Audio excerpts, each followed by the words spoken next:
Kung may isang Pilipinang artista na nagpatunay na ang edad ay hindi hadlang sa tagumpay, na ang kahirapan ay hindi hadlang sa pangarap, at na ang isang batang may determination ay kayang baguhin ang buhay ng kanyang buong pamilya, isa lang ang pangalan: Riza May Dizon, ang Chacha Girl, ang Little Miss Philippines, ang pinakabatang talk show host sa kasaysayan ng Philippine television. Pero narito ang bagay na hindi alam ng karamihan. Hindi lang siya isang sikat na artista, hindi lang siya isang kilalang host. Dahil si Riza May Dizon, sa edad na 10 taon, ay bumili na ng isang 3-story townhouse sa Quezon City gamit ang kanyang sariling pera. 10 taon, sariling bahay sa Quezon City.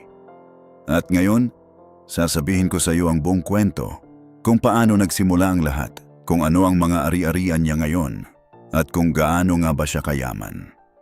Una, alalahanin natin kung sino si Riza May. Ang kanyang buong pangalan ay Riza May Dizon. Ipinanganak siya noong Hunyo 12, 2005 sa Angeles City, Pampanga. Lumaki siya sa isang simpleng pamilya at sa murang edad, pumasok na siya sa mundo ng showbiz.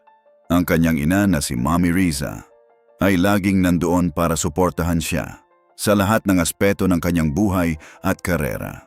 Pero ang simula ng kanyang karera ay hindi madali. Ayon sa mga ulat, may mga panahon na bago pa man sila pumunta sa audition, kailangan pa nilang mangalap ng barya para sa pamasahe. Barya para sa pamasahe. Ang isang batang magiging millionaire. Pero ang buhay ni Riza May ay ganap na nagbago noong 2012 nang siya ay sumali sa Little Miss Philippines, ang sikat na segment ng Eat Bulaga. Sa simula, siya ay na-eliminate sa competition, pero tinawag siya para sa wildcard round. At nang bumalik siya, nanalo siya. Naging Little Miss Philippines 2012 si Riza May mula sa Angeles City, Pampanga. At mula sa araw na yon, ang buhay ng pamilyang Dizon ay hindi na naging pareho. Mula sa Little Miss Philippines, si Riza May ay naging isa sa mga regular hosts ng Eat Bulaga, ang pinakasikat na noontime show sa Pilipinas. At hindi lang iyon. Noong Abril 1, 2013, habang live ang Eat Bulaga, inanunsyo ni Vic Soto na si Riza May ay magkakaroon ng sariling talk show, The Riza May Show. Nagsimula ito noong Abril 8, 2013 at tumagal hanggang 2015. Pero hindi lang sa telebisyon naging sikat si Riza May. Pumasok din siya sa mundo ng pelikula at naging award-winning child performer. Noong Disyembre 25, 2013, lumabas ang pelikulang My Little Bossings kasama sina Bimbi, Chris Aquino at Vic Soto.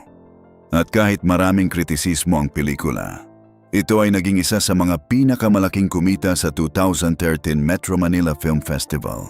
At si Riza May ay nanalo ng Best Child Performer sa Metro Manila Film Festival para sa pelikulang iyon. Ngayon, pag-usapan natin ang pinaka-nakakagulat na bahagi ng kwento ni Riza May. Ang kanyang mga ari-arian. Una, ang 3-story townhouse sa Quezon City.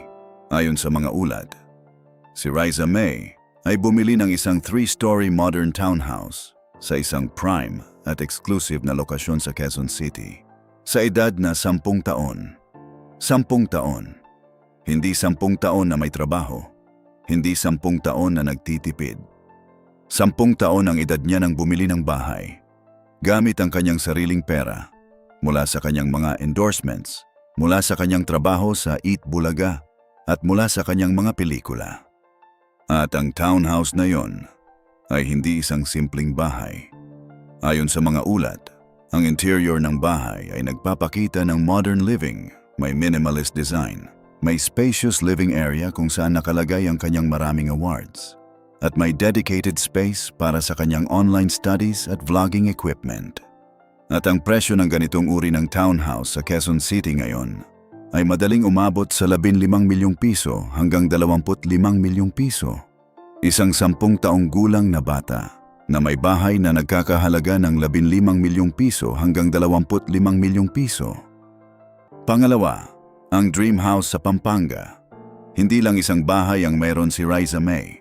Noong 2021, ipinagmalaki niya sa kanyang mga fans ang kanilang dream house na itinayo sa Pampanga, na may magandang view ng Mount Arayat. Ipinakita pa niya sa kanyang vlog kung paano nila itinayo ang bahay at kung gaano kasaya ang kanyang pamilya sa bawat hakbang ng konstruksyon. At ang bahay sa Pampanga ay hindi lang isang simpleng bahay. Ayon sa mga ulat, ito ay isang mas malaki, mas expensive, at mas architectural na property. May malaking modern kitchen na may granite kitchen island. May mataas na kisam. May malalaking bintana na nagpapasok ng natural na liwanag. At may malawak na bakuran na perpekto para sa mga family gatherings. At ang halaga ng pagtatayo ng ganitong uri ng bahay sa probinsya ay nangangailangan ng kahit 15 milyong piso sa kasalukuyang market value. 2 bahay. Isa sa Quezon City, isa sa Pampanga. At si Riza May ay hindi pa 20 taon nang maitayo ang mga ito. Pangatlo, ang luxury customized van. Bukod sa 2 bahay, si Riza May ay mayroon ding sariling luxury customized van. Ayon sa mga ulat, ang sasakyan na ito ay hindi lang isang luho, kundi isang pangangailangan para sa isang aktibong artista. Ito ang nagsisilbing kanyang second home, kung saan siya nagpapahinga at nagre-recover, habang naglalakbay sa pagitan ng mga TV studio at iba pang showbiz engagements. Pero narito ang bagay na nagpapakita kung gaano ka-wise si Riza May pagdating sa pera. Kahit may luxury van siya, kahit may 2 bahay siya, kahit meron siyang lahat ng material na bagay na kailangan niya, nanatili siyang mababa ang loob. Nanatiling ang parehong batang lumaki sa simpleng pamilya sa Pampanga. At iyon ang dahilan kung bakit si Riza May ay hindi lang admired bilang isang artista, kundi bilang isang taong may mabuting pagkatao. Dahil kahit gaano siya kayaman, kahit gaano siya kasikatan, nanatili siyang totoo. Ngayon, pag-usapan natin ang mga endorsements ni Riza May na isa sa mga pangunahing pinagkukunan ng kanyang kayamanan. Sa kasukdulan ng kanyang karera, si Riza May ay naging endorser ng mga malaking brand mula sa popular fast food chains hanggang sa milk, children's medicine, soaps, at lifestyle brands. At ayon sa mga eksperto sa television industry, ang mga sikat na child stars sa kasukdulan ng kanilang karera ay kumikita ng hanggang 2 milyong piso per commercial endorsement. 2 milyong piso para sa isang commercial. At si Riza May, sa kasukdulan ng kanyang karera noong 2013 hanggang 2015, ay isa sa mga pinaka-in-demand na endorsers sa bansa. Ibig sabihin, sa loob ng ilang taon, ang kanyang kita mula sa endorsements lang ay maaaring umabot sa tens of millions of pesos. Bukod pa sa kanyang sahod bilang regular host ng Eat Bulaga at sa kanyang kita mula sa mga pelikula. Ngayon, pag-usapan natin ang kasalukuyang buhay ni Riza May. Noong Nobyembre 12, 2023, ipinagdiwang ni Riza May ang kanyang ika-18 kaarawan sa kanilang bagong bahay sa Pampanga, kasama ang kanyang pamilya. At para gawing mas espesyal ang okasyon, pumunta pa sila sa Hong Kong Disneyland Resort para ipagdiwang ang kanyang pagdating sa tamang gulang. Pero hindi lang sa showbiz nag-focus si Riza May. Kahit napaka-busy niya sa TV shows at movies, hindi niya kinalimutan ang kanyang edukasyon. Noong 2023, si Riza May ay nag-graduate ng senior high school mula sa Eton International School. Isang artista na may diploma, isang millionaire na may edukasyon, at yun ang nagpapakita kung gaano ka-balanced ang buhay ni Riza May. Hindi lang siya nagtatrabaho para sa pera. Hindi lang siya nagtatrabaho para sa katanyagan. Nagtatrabaho siya para sa mas magandang kinabukasan, para sa kanyang sarili, at para sa kanyang pamilya. Ngayon, ang tanong na nasa isip ng lahat, gaano nga ba kayaman si Riza May Dizon?